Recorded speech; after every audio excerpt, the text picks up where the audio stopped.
Hello, everyone. This is Doug Wilkerson with Central Christian Center here in Joplin, Missouri, and also Saturday Night Live Life Recovery Ministry, also here at the church.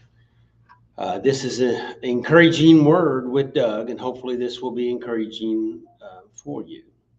So, welcome, and I'm glad you're tuning in. Um, we're on 5 different platforms, a couple of Facebooks, and I guess 3 Facebooks and 2 YouTubes, and so with the church and with Saturday Night Live, and also my personal page. So anyway, welcome, and I am going to be talking today about a topic that I actually used several months ago, and I didn't get to cover it very well in Saturday Night Live. So I just kind of thought, well, sometime maybe I'd be using it because I think it's some really good information. And so I got it off the internet, off of Psychology Today, and so I see what you think. Where I'm going to get it all done today. So the topic is 8 practical ways to cope with failure.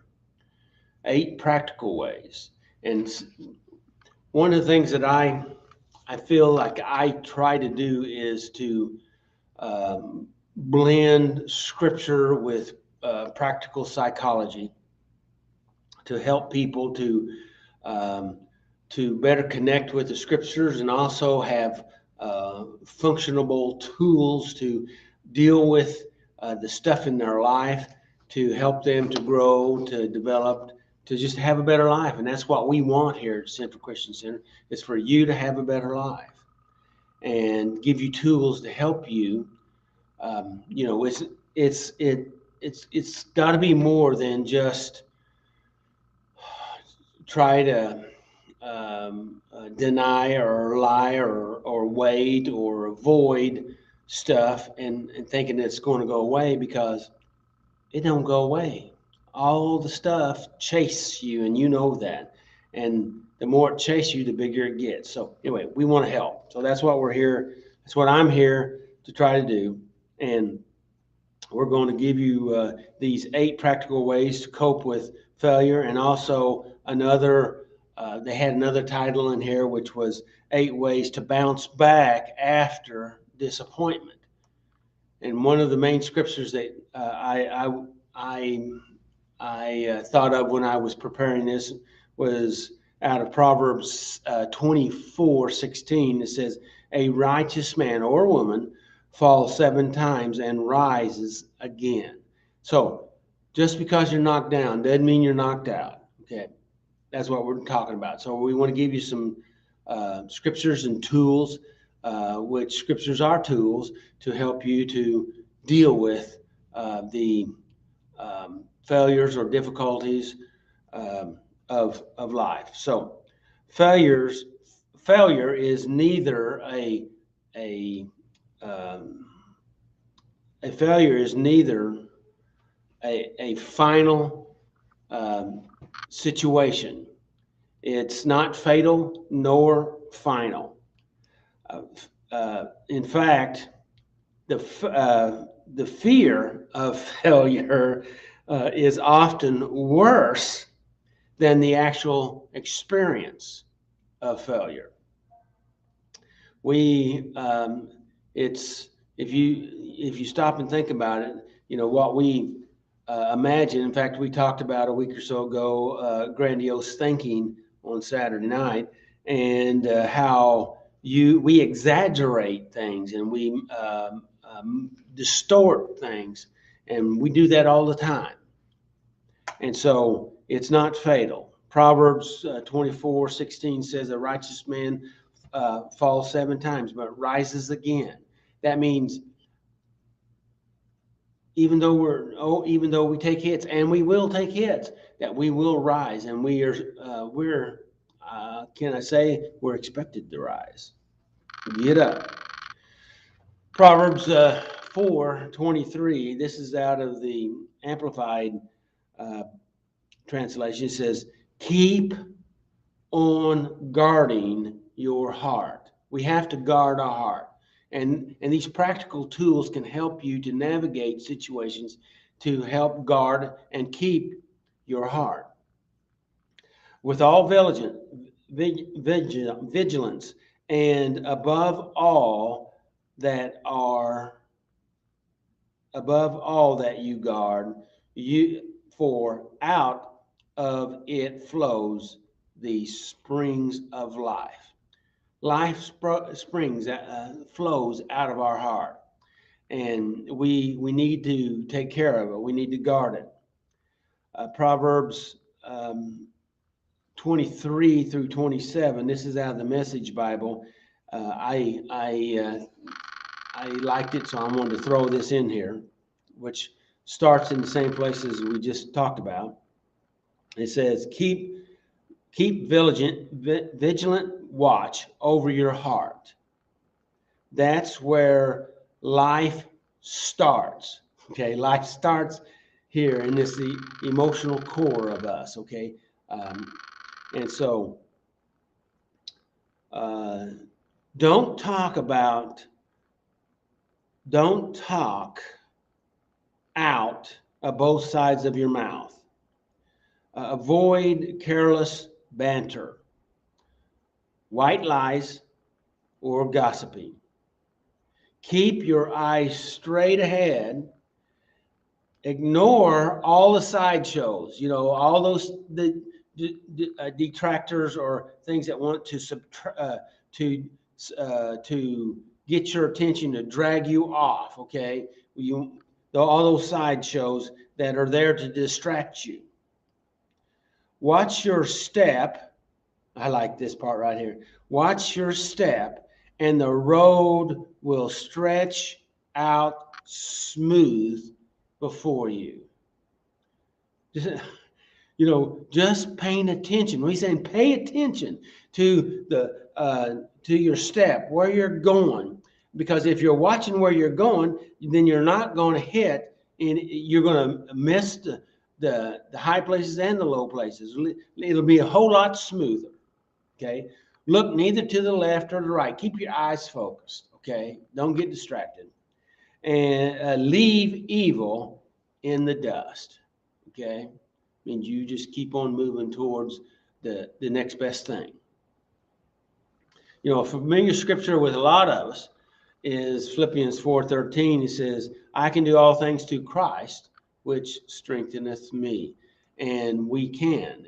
And that's allowing that power that's outside of us to be with us and in us.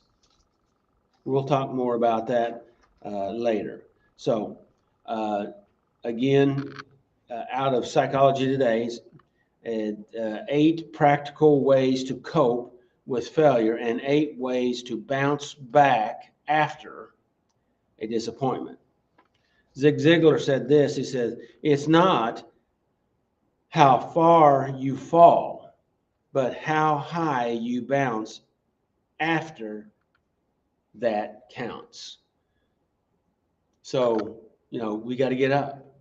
It's not that you fell. It's that how high you rise back up, so to speak. Failure and disappointment are inevitable parts of life. That is true. Yet, difficult and challenging parts that we have to deal with. We all face moments when we don't achieve the goals despite our best efforts. Relationships that may end despite our best efforts, not necessarily any error on our part.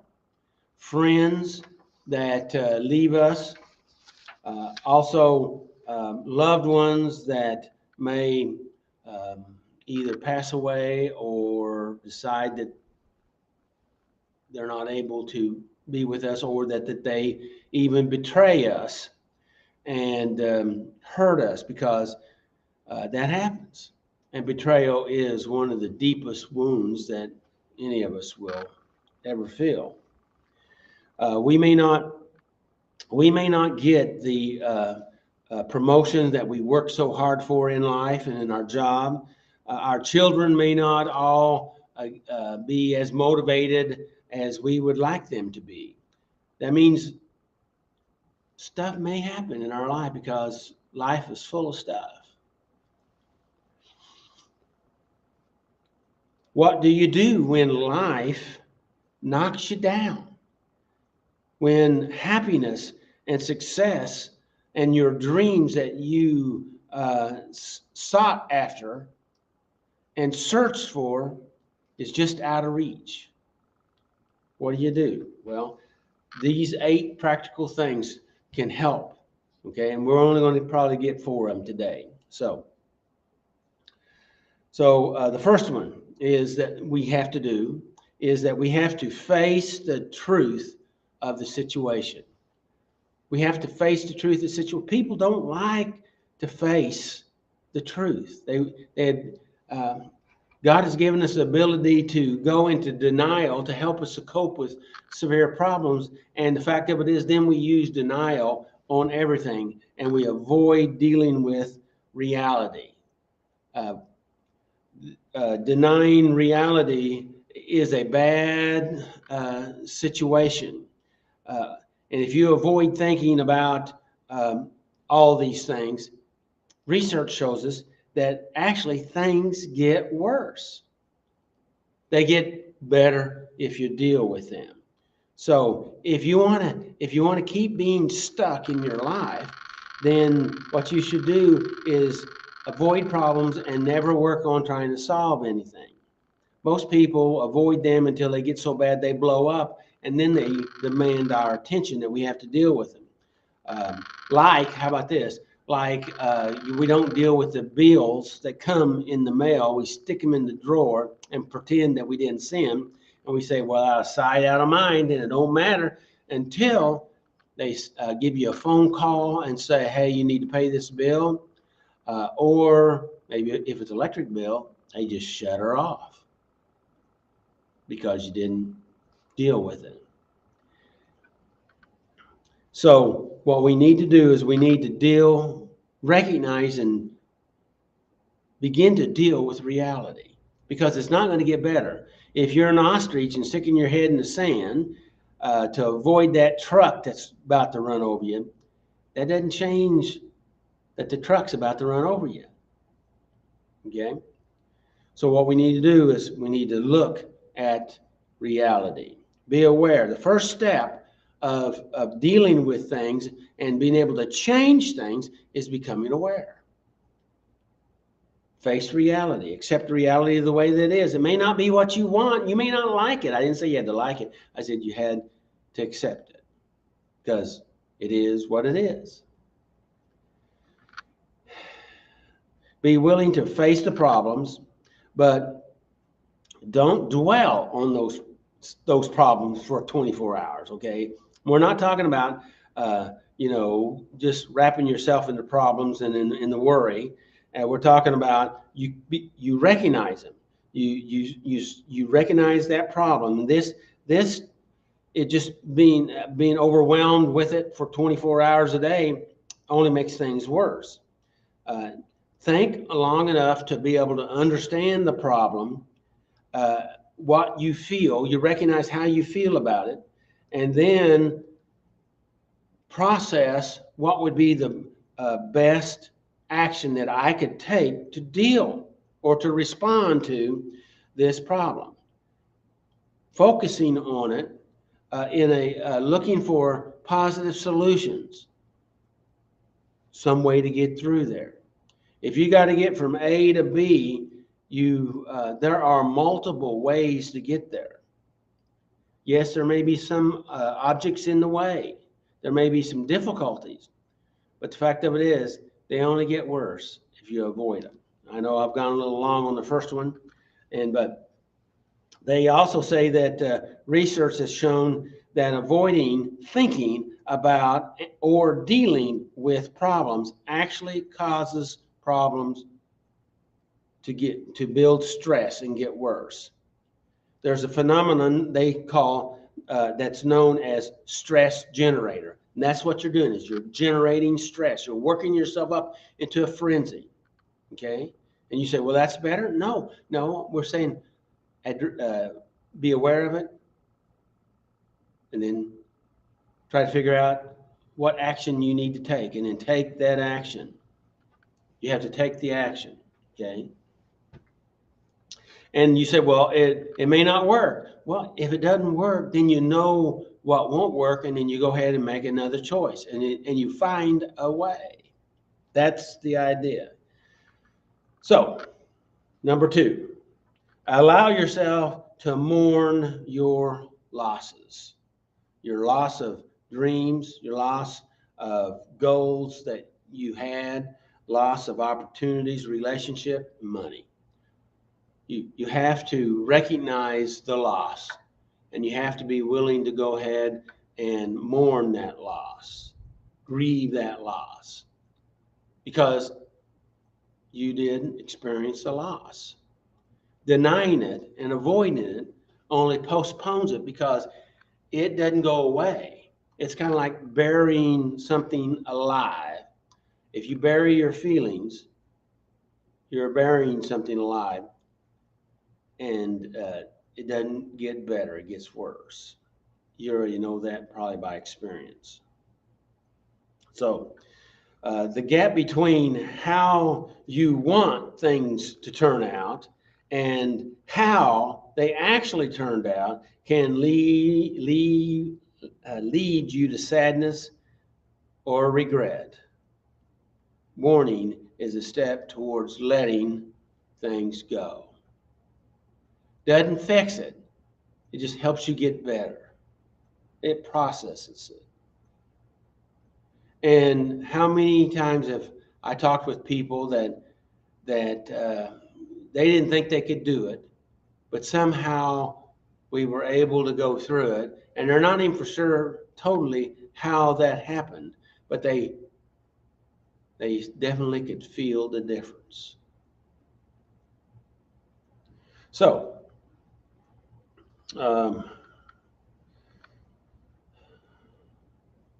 here's some things here. It says, take time to connect with your feelings here. This hurt that you're having because of the loss in a compassionate way. Write down your feelings and talk to a trusted friend can help you. Just talking about it, being with them, talking about that, because oftentimes our thoughts are so swirling around in our heads and we feel so emotionally charged. Just getting it out and hearing ourselves say them helps us to think with other parts of our brain, and it helps us to process it. And then we get clarity. Maybe not total clarity, but you're more clear than you were. And because it's organized a little differently in your thinking, and it helps. And so writing things down is the same process of organizing your thoughts and moving them from more of a very abstract form into a more concrete form because you're writing it down. So you're seeing it like it's become real now, where it wasn't so real when it was just whirling around in your thinking. So researchers have talked about that people that will actually do this in relationship breakups actually get better quicker, and they feel better because they have been able to do that. It may take a few months, but all healing takes time. But it's not just time alone. Okay, you have to do the work, process, and have time, and those elements come together, help you to be better. Another study of executives and engineers who deliberately confronted their feelings after a job loss felt more in control.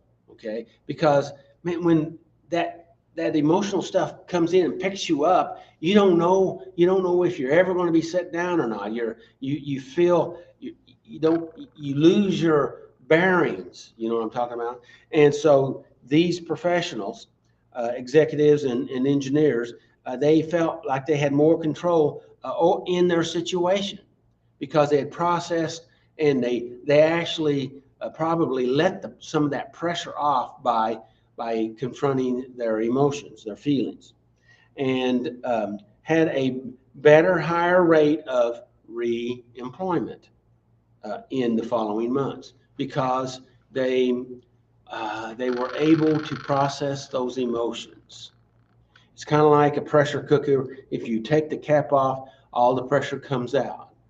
And not saying that all the pressure gets out, but it's less. And because you have less pressure then internally, then you are able to think because you're not overwhelmed, and you're able to function better and to navigate better and see your opportunities more clearly.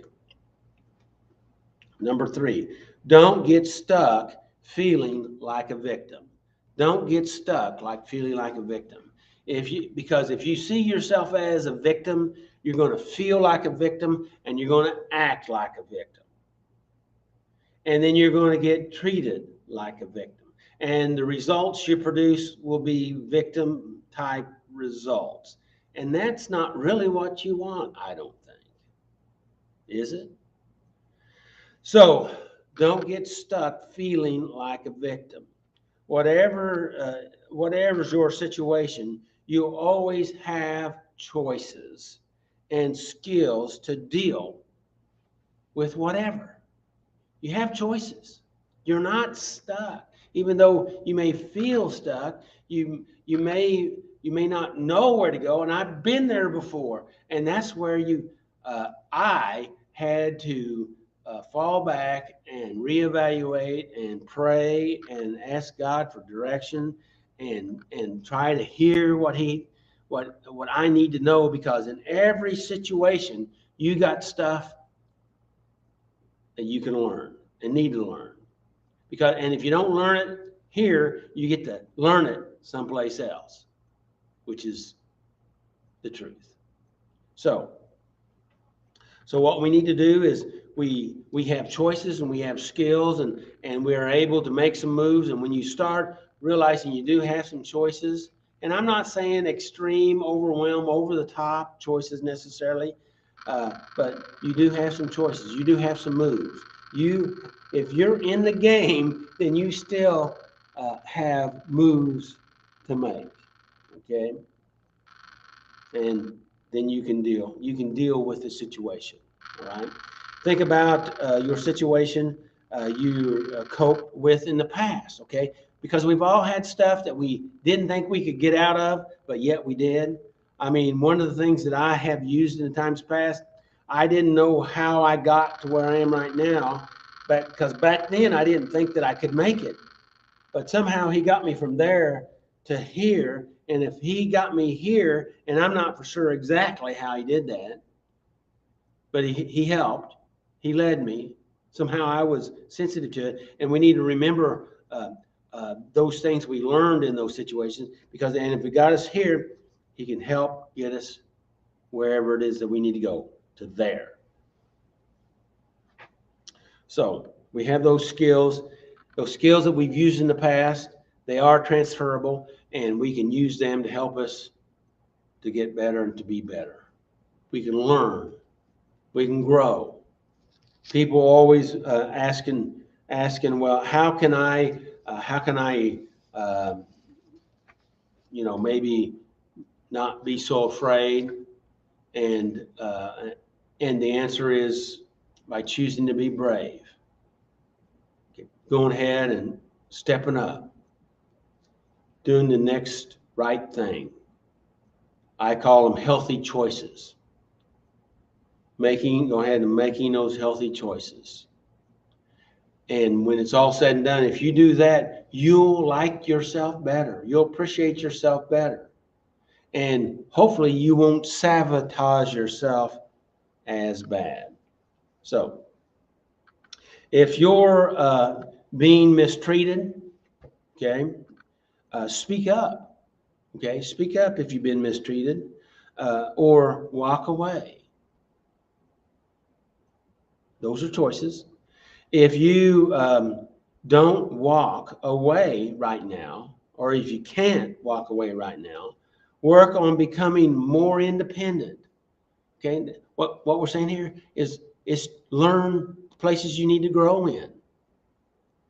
Grow up, develop. Okay, become more independent, and seek other opportunities. Okay, it's not about everything else getting smaller and minimizing. It's about us becoming stronger and braver and have more courage to deal with life, because life is there and it will bring us into a better placement or status in life. You have more confidence, you have more connectiveness, you'll grow. And that's what we all want to do.